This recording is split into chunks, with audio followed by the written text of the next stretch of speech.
और टीएमसी के बीच की खाई हर दिन बढ़ती ही जा रही है। आज इंडिया अलायंस की वर्चुअल बैठक हुई जिसमें ममता बनर्जी ने शॉर्ट नोटिस का बहाना मारा और शामिल नहीं हुई। इतना ही नहीं, टीएमसी ने इस वर्चुअल बैठक से ही पल्ला नहीं झाड़ा बल्कि किसी भी प्रतिनिधि को इस बैठक में शामिल नहीं किया गया, यानी कि किसी को भी यहां नहीं भेजा गया।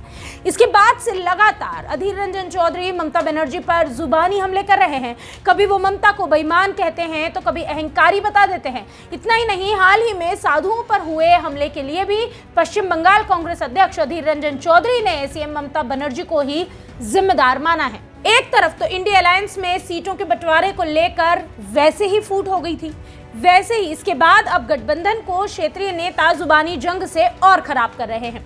विधानसभा चुनावों के दौरान मध्य प्रदेश में सपा और कांग्रेस आमने सामने आ गई थी, जहां अखिलेश और कमलनाथ ने एक दूसरे की खूब बखियां उधेड़ी थी। वहीं अब पंजाब में कांग्रेस और आम आदमी पार्टी का भी यही हाल है। नवजोत सिंह सिद्धू पंजाब में कांग्रेस के साथ गठबंधन में नहीं रहना चाहते हैं, तो यही हाल पश्चिम बंगाल का है, जहां कांग्रेस अध्यक्ष अधीर रंजन चौधरी लगातार ममता बनर्जी पर हमलावर हो रहे हैं और एक के बाद एक आरोप लगा रहे हैं। कांग्रेस नेता अधीर रंजन चौधरी ने ममता बनर्जी पर तीखा हमला किया और उसके पहले आज क्योंकि वर्चुअल मीटिंग में वो शामिल नहीं हुई थी, इसलिए उन्होंने ममता बनर्जी को बेईमान और अहंकारी तक कह डाला।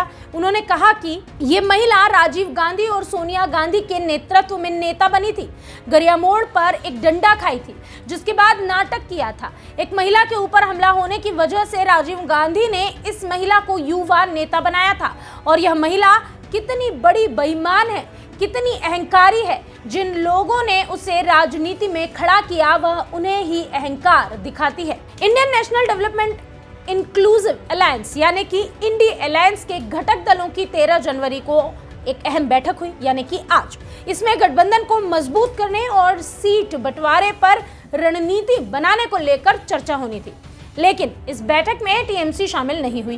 कांग्रेस प्रदेश अध्यक्ष अधीर रंजन चौधरी को ममता बनर्जी पर इतना गुस्सा आया कि उन्होंने ये भी कह दिया कि सोनिया गांधी उनसे भीख नहीं मांगेगी। दरअसल अधीर रंजन चौधरी ने कहा, सोनिया गांधी आपसे भीख नहीं मांगेगी, आपका अहंकार एक दिन टूट जाएगा। आप मोदी को धोखा नहीं देना चाहती हैं, इसलिए आप सीट शेयरिंग पर समझौता नहीं चाहती। साथ ही उन्होंने कहा कि मोदी अयोध्या का कीर्तन गा रहे हैं और ममता गंगा सागर का कीर्तन।